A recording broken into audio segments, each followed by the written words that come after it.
Hi,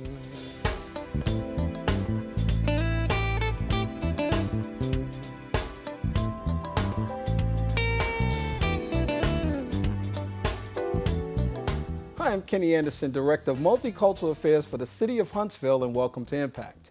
Each week we bring you information about exciting things that are happening right here in our community, and today will be no different. The millennial generation.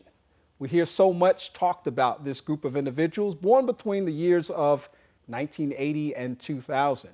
Today we're going to talk with an author who has written a book about this very special group of people that I think everyone needs to be paying attention to. Rashida Selise Wilson is the author of The Millennial Movement, Surviving the Corporate Transition. Welcome to the broadcast. Thank you, Kenny. Thank you for having me. And Toya Poplar is here with us today, too. Not only is she a supporter of the work that you're doing, but she's an author in her own right. Welcome to the broadcast. Thank you so much for having us, sir. You know, this question of millennials is one that just absolutely fascinates me. In fact, on my radio show every Sunday, which is the fourth Sunday of the month, I actually have a chance to talk to a very special group of millennials who I have on the show to kind of pick their brains and kind of listen to what's going on in their minds. We hear so much about this group of people today, and I thought that maybe this would be a good idea to share with our audience some of the things that we need to know about millennials. When you hear about this group of individuals and you think about this group of individuals and you've written this book now, what do you think some of the biggest takeaways have been in terms of your understanding of what this group represents to the workforce as well as society in general? Well, Kenny, when I think about millennial, when I wrote the book, it was because of my experience with many of them in corporate over several years.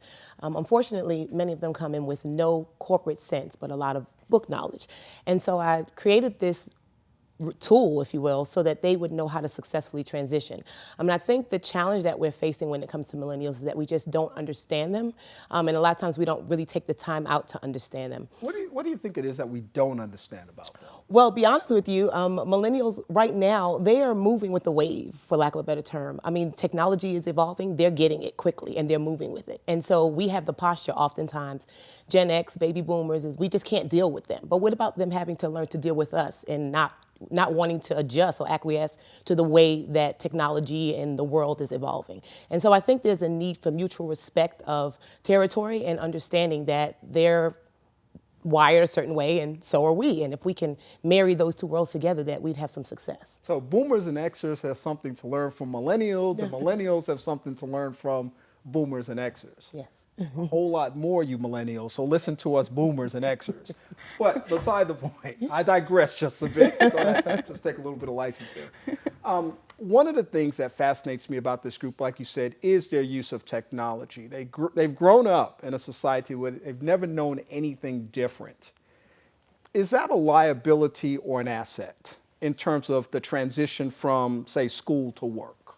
Well, I think it just depends on how you perceive it. I think it's an asset in that they are able to add value to what we have already established over the years.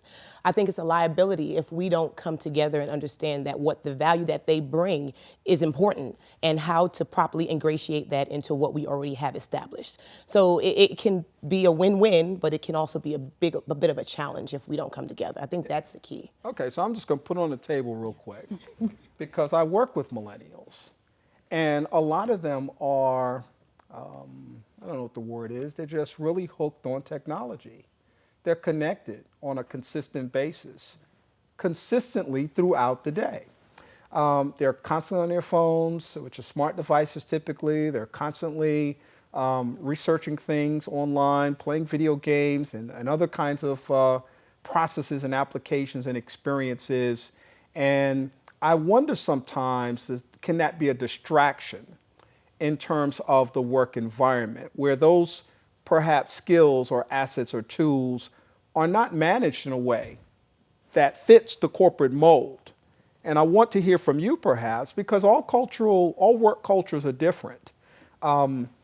What kinds of landmines potentially exist out there for millennials in terms of their use of technology? Well, when I talk to millennials about how to successfully transition, one of the things that I tell them is that you've got to transition into corporate with wisdom and integrity. And I think those two key focal points will help them to better balance the use of technology so it's not seen in a negative light. I think overuse of technology, and I don't think that millennials are the only ones that do it. I think we've become very good at multitasking with a number of different gadgets. So I think that there's a lot that can trip them up along the way, but I think if they manage it with wisdom, I think that they will be successful. We need these tools that they use. It's just a matter of managing them.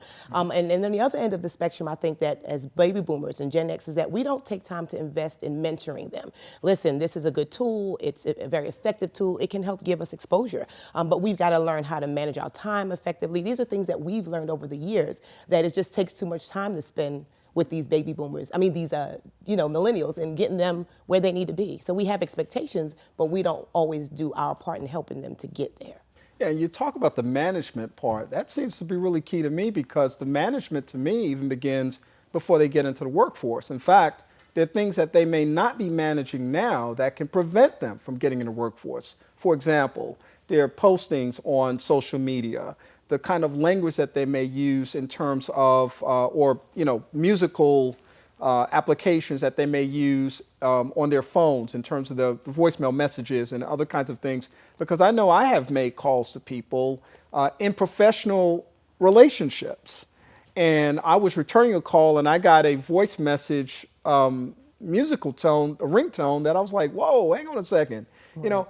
I can live with that. Perhaps, but there are a lot of people that won't be. You're looking for a job. There's some things that you may want to think about. So doesn't that management process even begin long before they get into the process of looking for work? Absolutely. In the book, I really talk a lot about the importance of image and first, how you present yourself on the onset. And I think what I shared was that image at one point used to be a handshake and how you smile and how well you're groomed, but now your image it reaches way beyond that.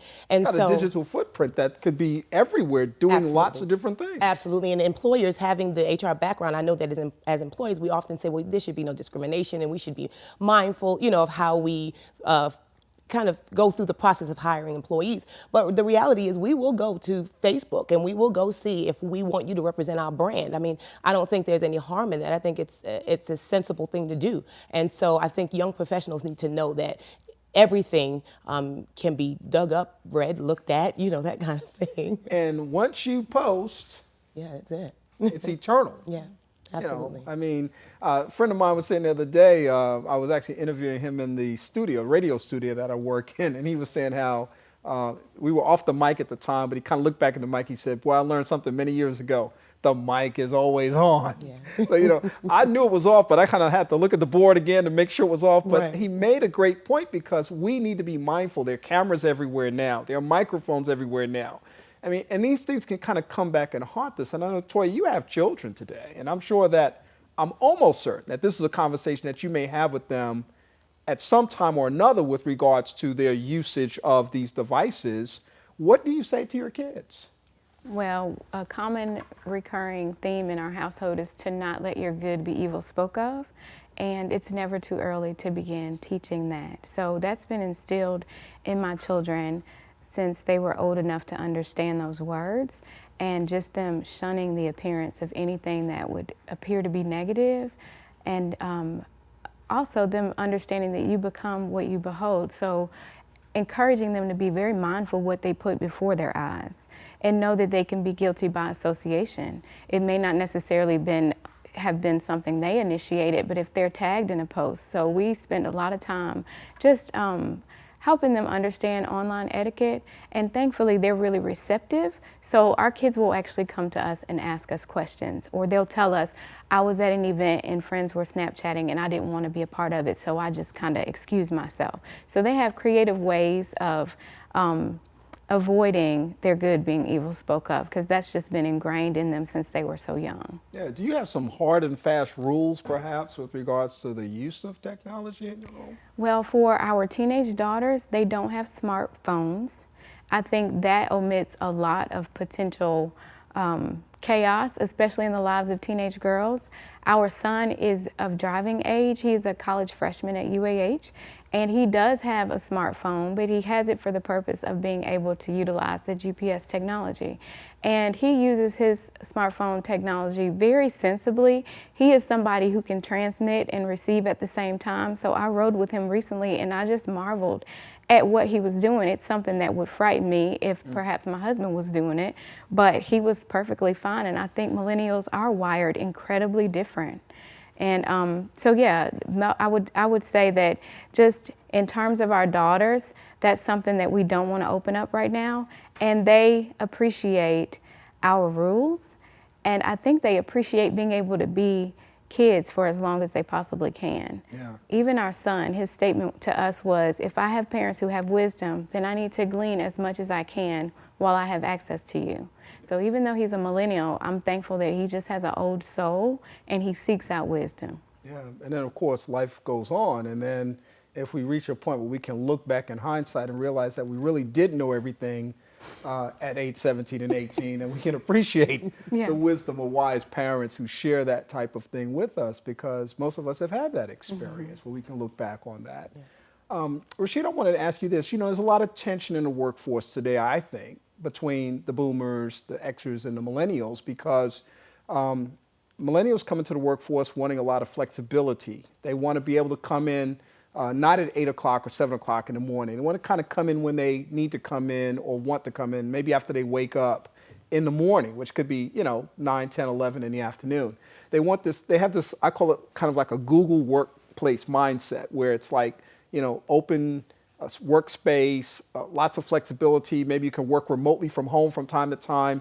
And they come to the work environment with these expectations that creates tension sometimes among the boomers and the Xers. So as a person who has written about this and studied this and as HR consultant, what do you say to young people looking for work as it relates to that? And what do you say to boomers who perhaps may need to back off a little bit and create a work-friendly space for millennials who have become the majority of the workforce in society today? Right. Well, in talking to young professionals, I always encourage them to start at the bottom and serve the way up, and not go in with an attitude of entitlement, feeling like someone owes them something. And what I've learned recently, after having spoken to quite a few young professionals, is they don't really feel like they're entitled. They feel like they deserve. And it's a slight difference with that. And so entitled is, you owe me. I deserve is, I've worked hard for, and I'm expecting that this is what the potential could be. And I think when I speak to them, I encourage them to go in with an attitude of, how can I serve? How can I help? How can I learn? Glean from the professionals that are already present, that kind of thing. And I think many of them are pretty receptive to that. And on the other end of the spectrum, of course, we have the baby boomers that are pretty stoic sometimes in their posture, very methodical, and it's a bit of a challenge. And I think that there needs to be some flexibility, but I think there should be enough flexibility to allow them to know that they do add value, but you've got to earn a lot of these things, and it takes time. It doesn't happen overnight. And again, that communication, I think communication is critical. In the book, I talk about Let's Talk as a section in there, and it's all about face-to-face communication and understanding, being heard, being understood, and coming to a happy medium. And so I think that is going to make for success in the workplace. Yeah, I think we've got less than 2 minutes to go, but I did want to ask this question because we want to be able to move forward and create an environment of harmony where people can really work together who may come from different generations. And I personally believe that millennials are the hope for our future. I attended a conference recently called the Cornerstone Conference for Community Compassion, and we were talking about some of the tensions that exist in our society today that have been long simmering tensions that a lot of young people don't experience today. They've had much broader experiences. They've been exposed to more diverse relationships. And so they don't necessarily have the same hard and fast thoughts that perhaps my generation or my previous generation did before I came along. What can we say in closing to those individuals that are listening this afternoon as I express the belief that millennials are the hope for our future? I think that they are. I think coming to a place of understanding, inviting them in. I don't think that millennials want to railroad the way. I think they want to be heard. I think they want to be understood. And again, I've had a conversation with someone saying, I don't know how to deal with them. And I had to say, well, what about them having to learn to deal with you? So I think that relationship, building relationships and learning one another, which we've done as baby boomers, we've got to learn each other. And growing from there, I think, is a good starting place. Rashida Selise Wilson is the author of The Millennial Movement, Surviving the Corporate Transition. How can people contact you or maybe even locate that book? Well, the book is on Amazon, so they can go to Amazon if they want a copy of the book. However, if they want to reach out to me, they can reach out to me at Rashida Selise at Gmail. That's Rashida, Selise, Selise at gmail.com. All right, fantastic. And Toya Poplar, strong supporter and author in her own rights. Thank you for being here today and sharing such great information. How would people reach out to you? They can reach me by going to stoprighthere.com, and it's WRITE, as well as they can email me at stoprighttherejournal.com. All right. Ladies, thank you for a great conversation today. I think we know so much more about millennials, and there's so much more to learn. So thank you for being here today. Thank you for having us. Thank you for being a part of our conversation today, and we thank you for tuning in, as always, to the show and experiencing this thing that we have going on where we're just trying to, bring everybody in from the community and hear what they're doing and learn from them and inspire them and really create a culture in which people want to work together and really move forward together. And that's really what this process and this program is all about. We hope that you enjoyed the show today, and the video that you just saw can be found on our Facebook page, which is Impact with Kenny Anderson, where you can also see shots of what happens when the camera stops rolling. For Impact, I'm Kenny Anderson. Hope you have a great day.